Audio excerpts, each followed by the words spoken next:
اصطلاح جو ہماری اگلی ہے اس کا نام ہے نرگسیت، اور نرگسیت کا جو لفظی اس کا مفہوم ہے، جو لغوی معنی ہے وہ یہ ہے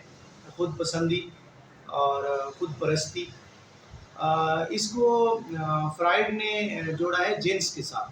کہ ایسا شخص جو اپنے جسم سے محبت کرے یا اس کو اپنے جسم سے محبت ہو جائے تو وہ ہے نرگسیت۔ نارسزم،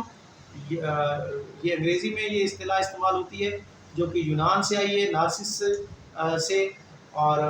کہ ایک شہزادہ تھا، اس کے پیچھے میتھ یہ ہے کہ وہ اس کے اوپر ایک دیوی عاشق تھی، لیکن دیوی کو وہ بالکل بھی خاطر میں ہی نہیں لاتا تھا، تو دیوی نے اس کو سبق سکھانے کے لیے دیوتاؤں سے مدد طلب کی، اور جو دریا کا دیوتا تھا اس سے، اور پھر وہ ایک دن تالاب میں بیٹھا اپنی شکل دیکھ رہا تھا، اور ہر وقت اپنی شکل دیکھتا رہتا تھا، وہ اس حد تک جو ہے وہ اپنے شکل کا اپنا یعنی اسے پسند آ گئی، اس میں محو ہو جاتا تھا کہ وہ پھر پانی میں ایک دن گر کے مر گیا، اور پھر وہ جب پانی میں گر کے مر گیا تو پھر اس کی موت پر ترس آیا دیوتا کو، اور انہوں نے اس کو نرگس کے پھول کی صورت جو ہے وہ وہاں سے اگا دیا۔ تو نرگس کا پھول جو ہے وہ آنکھ، انسانی آنکھ کی صورت کا ہوتا ہے، اور ہمارے ہاں اردو میں چونکہ نرگس فارسی سے یہ اصطلاح آئی ہے، جس کا مطلب ہے انسانی آنکھ سے مشابہ، اسے کہا جاتا ہے نرگس۔ اقبال کا وہ شعر بھی ہے کہ ہزاروں سال نرگس اپنی بےگوری پہ روتی ہے، بڑی مشکل سے ہوتا ہے چمن میں دیدہ ور پیدا۔ تو وہ دیکھنے والی آنکھ جو ہے، تو آپ اس کو وہ جو نارسس تھا، وہ جو شہزادہ تھا، وہ آپ اوپر ایسے آنکھ اٹھا کے دیکھتا رہتا ہے، خلا میں گھورتا رہتا ہے، اس کو اس کی اکیلے پن کی اور اپنے اس کی جو ہے اس کی یادگار کے طور پر وہ پھول میں موجود ہے۔ اور وہ جو غالب نے کہا تھا کہ سب کہاں کچھ لالہ و گل میں نمایاں ہو گئی، تو وہ لالہ و گل میں جو ہے وہ شہزادہ اس میں نرگس کے پھول میں وہ نمایاں ہو گئی۔ فرائڈ نے اس کو جوڑا ہے جنس کے ساتھ، اس نے کہا ہے کہ یہ بنیادی طور پر جنسی اصطلاح ہے، اور جنس کے ساتھ اس کا تعلق ہے۔ انسان جو ہے وہ جنسی جبلت کی وجہ سے جو ہے وہ اپنے ہی جسم کا عاشق ہو جاتا ہے۔ پھر اس میں آگے چل کر نفسیات کی اصطلاح بھی استعمال ہوتی ہے، جس میں خود پرستی ہے، بیمار ذہنیت ہے، اور خود پسندی ہے، دوسروں سے الگ تھلگ رہنا، یہ اس کی سمٹمز ہیں، اس کی علامات ہیں۔ اس کے علاوہ تحلیل نفسی میں بھی یہ استعمال ہوتی ہے، اور اس میں بھی یہ ہے کہ وہ کمپلیکس کا شکار ہو جاتا ہے، اور پھر وہ دوسروں کو کمتر سمجھنے لگتا ہے، یا دوسروں کو اس قابل نہیں سمجھتا کہ وہ اس کے ساتھ بیٹھ کے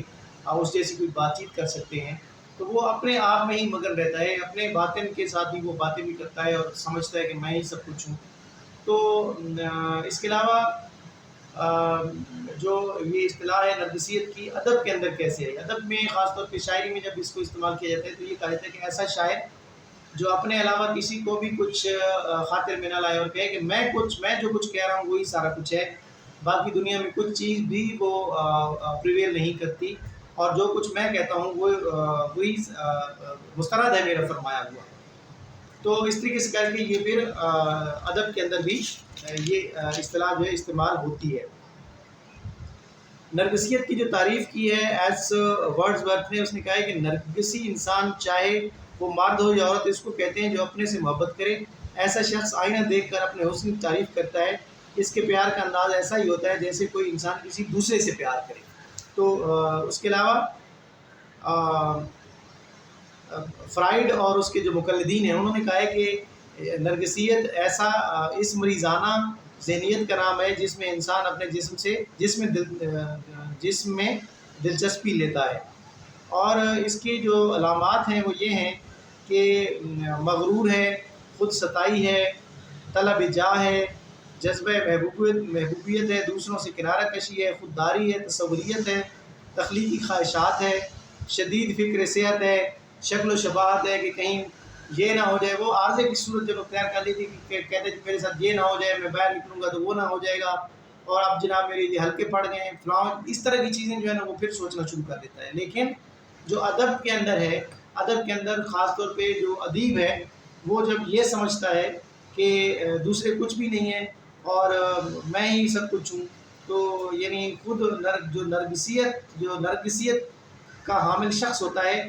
وہ محبوب بھی خود ہوتا ہے، محب بھی خود ہوتا ہے، محبت بھی خود ہوتا ہے، اور محبت کی جتنی بھی ڈیفینیشن ہے وہ کہتے ہیں کہ ساری کی ساری میرے اوپر یہ پوری